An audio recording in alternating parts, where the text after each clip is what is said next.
Magandang araw mula sa DOST Pag-asa. Ito ang ating weather update ngayong June 5, 2025, Thursday.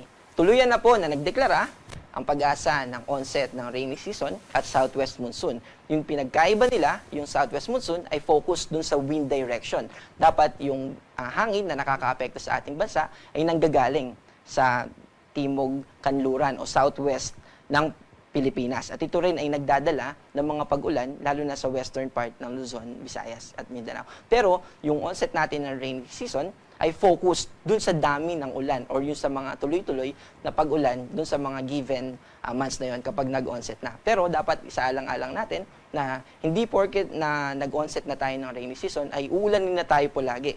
So meron din tayong tinatawag na monsoon break. So ito yung kapag malakas yung easterlies, ay napipigilan yung movement or yung southwesterly wind na nakakaapekto sa ating bansa. Kaya may mga araw na at least 3 days na sunod-sunod na hindi tayo inuulan. Pero dito sa ating latest satellite image, makikita natin yung epekto nitong southwest monsoon at ito yung magdadala ng maulap na kalangitan na may kasamang mga pag-ulan, lalo na sa Palawan, specifically sa buong Mimaropa, sa western part ng Visayas, at sa western part ng Mindanao. Particular tayo dito sa Zamboanga Peninsula. Samantala, meron din tayong minomonitor na low pressure area. Ito po ay nasa silangang bahagi ng northeastern Mindanao or Caraga region ng about 1,120 km. At ang latest natin na time ng pag-locate ng location nito ay kaninang 3 p.m. Itong low pressure area na ito ay naasahan natin na sa loob ng 24 hours ay papasok sa Philippine Area of Responsibility. Pero yung development niya para maging tropical depression ay mababa. At yung northwest propagation niya, dahil meron tayong trough or yung expansion niya, ibig sabihin ng trough of low pressure area, ay merong elongated extension yan na kung saan yung mga lugar na yon ay may lower atmospheric pressure.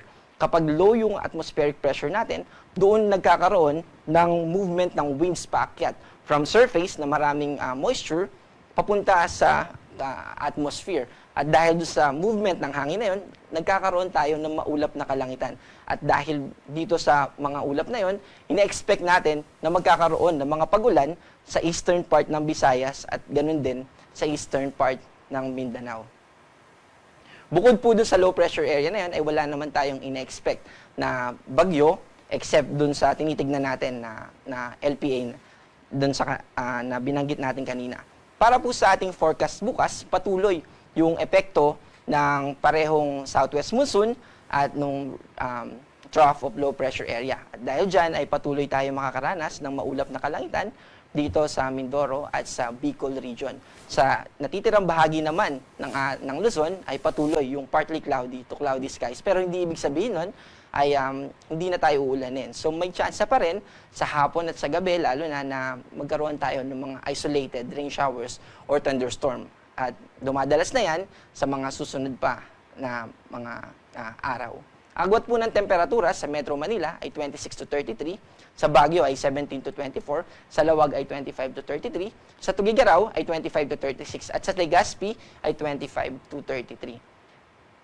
Patuloy po yung epekto ng trough of low pressure area at yung hanging habagat or yung southwest monsoon. Kaya patuloy na magiging maulap dito sa Palawan, sa buong Visayas, at ganoon din sa buong Mindanao. Pero hindi po ibig sabihin yan ay 100% na uulanin tayo. So maaari pa rin po tayo na maka-experience ng maalinsangang panahon, pero mataas din po yung tsansa ng mga pag-ulan dahil sa mga nabanggit natin na atmospheric systems. Dito po sa Puerto Princesa, ang agwat ng temperatura ay 25 to 32, at sa Kalayaan Island ay 26 to 31, Cagayan de Oro ay 25 to 32, at sa Davao ay 25 to 32.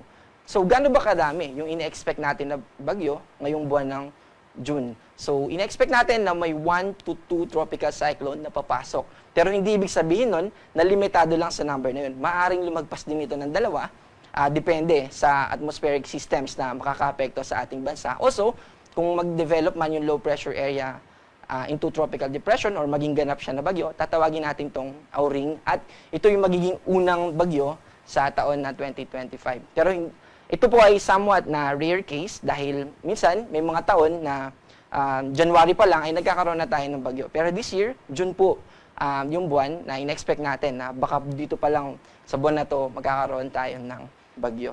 So ito po yung climatological track o ito yung usual track pag tinignan natin yung mga previous na mga bagyo na dumaan sa ating Philippine Area of Responsibility sa buwan ng June. And kung titignan natin yung climatological number or yung historical average na dami ng mga bagyo na pumapasok sa Philippine Area of Responsibility, during month of June ay nag-start pa lang na dumami. And then sa first half ay konti yung mga pumapasok na bagyo, pero sa second half, simula June hanggang December, ay dito na, or siguro November, ay dito na yung mga buwan na kung saan marami yung mga bagyo na pumapasok sa ating Philippine Area of Responsibility. Sa kabila ng epekto, yung southwest monsoon at saka yung trough of low pressure area ay nakababa po. So wala po tayong gale warning at malaya po na makakapaglayag yung mga kapwa natin Pilipino na mangingisda at seafarers. Pero hindi po ibig sabihin nun ay hindi na tayo maapektuhan dahil posible pa rin yung mga localized thunderstorm at yung mga pag-ulan offshore o sa karagatan natin. Kaya kung maliit po yung sasakyan pandagat natin, ay mag-ingat po at maging mapagbantay, lalo na kapag maliit yung sasakyan pandagat ay maaari po tayong maapektuhan. Also, dahil po nag-onset na tayo ng rainy season, ay pinapaalalahanan po natin yung mga kababayan natin na halimbawa may problema pa rin tayo sa bubong, sa dingding ng bahay natin, ay ngayon na po ipagawa na natin para bago pa tuloy-tuloy na ulanin yung mga lugar natin, ay at least handa tayo.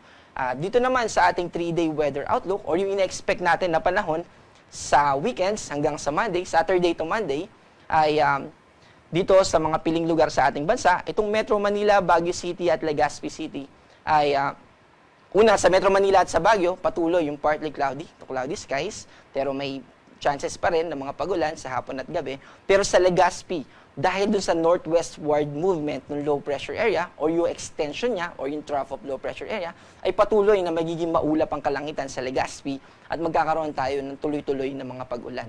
Dito naman sa Kabisayaan, sa Metro Cebu, sa Iloilo at sa Tacloban, simula Saturday hanggang Monday ay tuloy-tuloy po na magiging maulap yung kalangitan natin at magkakaroon tayo ng mga pagulan. At sa Mindanao, specifically dito sa Metro Davao, medyo konti po yung chances na ulanin tayo. Pero patuloy yung partly cloudy to cloudy skies at may chance pa rin ng mga pagulan. Hindi lang kasing pronounced dito sa Cagayan de Oro City at sa Zamboanga City na mas mataas yung chance ng mga pagulan dahil patuloy sila na makakaranas ng maulap na kalangitan na may kasamang mga pagulan at mga thunderstorms.